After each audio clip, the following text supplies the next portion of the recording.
मैं तो यही हूँ अपने घर पे। मुझे ढूंढना है तो स्कूलों में ढूंढ लो, संडे है आज घर पे मिल जाऊंगा। दिल्ली में घूमना मना नहीं है, खूब अच्छे से घूमिए, सब जहां मन है वहां जाइए।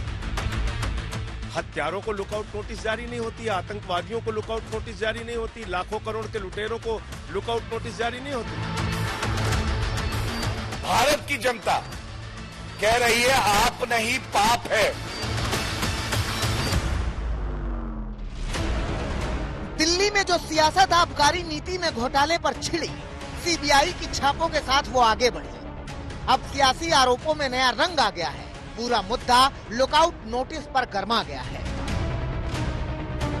सीबीआई ने आरोपियों के खिलाफ लुकआउट नोटिस जारी किया तो सिसोदिया ने इस नोटिस पर सवाल किया। कहा, जब छापे में जांच एजेंसी के हाथ कुछ नहीं आया तो दिखावे के लिए लुकआउट नोटिस वाला शिगुफा आगे बढ़ाया। मुझे आश्चर्य हो रहा है कि पूरी सीबीआई रेड करके और 14 घंटे मेरे घर के अंदर छापामारी करके जब कुछ नहीं मिला, उनकी सारी रेड फेल हो गई, कहीं कोई एक पैसे की बेईमानी का कुछ नहीं मिला, तो अब कह रहे हैं लुकआउट नोटिस जारी करो, खोजो इसको कहाँ है। मैं तो यही हूँ अपने घर पे। मुझे ढूंढना है तो स्कूलों में ढूंढ लो, संडे है आज घर पे मिल जाऊंगा। आप बता दो, मैं वहां आ जाऊंगा।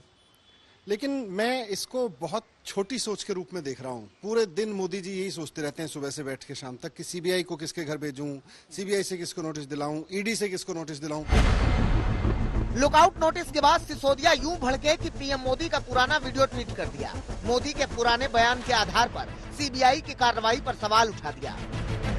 उधर लुकआउट नोटिस को लेकर आम आदमी पार्टी ने सवाल किया तो बीजेपी ने इन हमलों का जवाब दिया। लुकआउट को कानूनी प्रक्रिया बताया। आम आदमी पार्टी के नेताओं की बयानबाजी पर सवाल उठाया।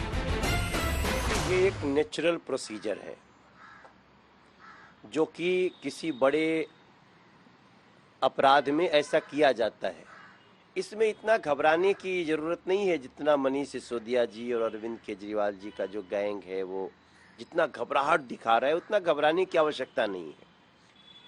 लुकआउट नोटिस उनके लिए दिया जाता है, दिल्ली में घूमना मना नहीं है, खूब अच्छे से घूमिए, सब जहां मन है वहां जाइए। एक ऐसा शिक्षा मंत्री जो पूरी दुनिया में लोकप्रिय है, एक ऐसा केजरीवाल का शिक्षा मॉडल, मनीष सिसोदिया का शिक्षा मॉडल जिससे दुनिया सीख रही है, देश सीख रहा है, उसको अब लुकआउट नोटिस जारी कर रहे हैं। हत्यारों को लुकआउट नोटिस जारी नहीं होती, आतंकवादियों को लुकआउट नोटिस जारी नहीं होती, लाखों करोड़ के लुटेरों को लुकआउट नोटिस जारी नहीं होती। पूरा देश इस वक्त महंगाई से करा रहा है। चिंता है कि महंगाई से कैसे छुटकारा पाया जाए, बेरोजगारी से नौजवान करा रहा है, कैसे बेरोजगारी से छुटकारा पाया जाए। अरविंद केजरीवाल को चिंता है कि महंगाई बेरोजगारी से छुटकारा दिलाकर देश को कैसे दुनिया का नंबर 1 देश बनाया जाए। इनको लुकआउट नोटिस की चिंता है। सीबीआई के नए एक्शन के बीच बीजेपी और आम आदमी पार्टी के बीच जुबानी हमले तेज हो रहे हैं। आम आदमी पार्टी केजरीवाल को रोकने के लिए साजिश रचने का आरोप लगा रही है, तो बीजेपी आम आदमी पार्टी की ईमानदारी के दावों पर सवाल उठा रही है। बात यह है कि इनका घोटाला वोटाला में कोई इंटरेस्ट नहीं है। इनका केवल इंटरेस्ट इस बात में अरविंद केजरीवाल को कैसे रोका जाए। आज अरविंद केजरीवाल पूरे देश में ऐसे नेता बन गए जिनको लोग देख रहे हैं कि यार स्वास्थ्य पे आदमी बात करता है और ये काम कर रहा है, रोजगार पे इस आदमी के पास सॉल्यूशन है। तो आज देश का नौजवान, देश के लोग अरविंद केजरीवाल जी की ओर उम्मीद से देख रहे हैं। 2024 का चुनाव अरविंद केजरीवाल वर्सेस मोदी होने वाला है, उसको रोकने के लिए सारी साजिश रची जा रही है। और एक बात कहना गलत नहीं होगा, आज भारत की जनता कह रही है आप नहीं पाप है, भ्रष्टाचारियों का बाप है और जनता के लिए अभिशाप है। ये हमले इसलिए भी तेज हो रहे हैं क्योंकि लुकआउट नोटिस जारी होने के बाद अब इस केस में ईडी की भी एंट्री की तैयारी है। सीबीआई ने शराब ठेकों में घोटालों की जांच के दस्तावेज ईडी को सौंप दिए हैं। माना जा रहा है कि जल्द ही मनी लॉन्ड्रिंग का केस दर्ज होगा और घोटालों को लेकर जांच एजेंसी का शिकंजा और कसेगा। समस्या ये है केंद्र सरकार की, 31 जगह सीबीआई के छापे डाले गए। 14 घंटे तक देश के अंदर 31 ठिकानों के अंदर ढूंढ मची। 900 सीबीआई के अफसर लगाए गए, मिला कुछ नहीं। ये समस्या है मोदी जी की। मनीष सिसोदिया भागने वाली चीज नहीं है। मनीष सिसोदिया डट के मुकाबला करने वाला आदमी है। मनीष सिसोदिया और उनके साथ जो एक्यूज्ड लोग हैं उस एफआईआर में, सीबीआई की एफआईआर में, उनके खिलाफ लुकआउट नोटिस जारी हो गया है।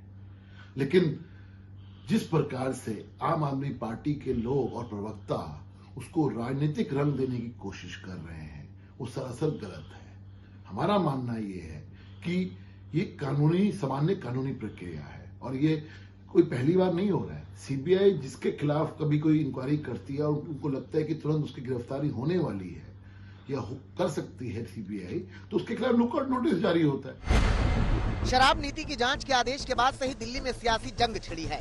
ईडी की जांच संभालते ही ये लड़ाई और तेज होगी। बीजेपी और आम आदमी पार्टी के बीच आर पार की जंग छिड़ेगी, नए मुद्दे जुड़ते जाएंगे। पंकज जैन और मुनीश पांडे के साथ अमित भारद्वाज, दिल्ली आज तक।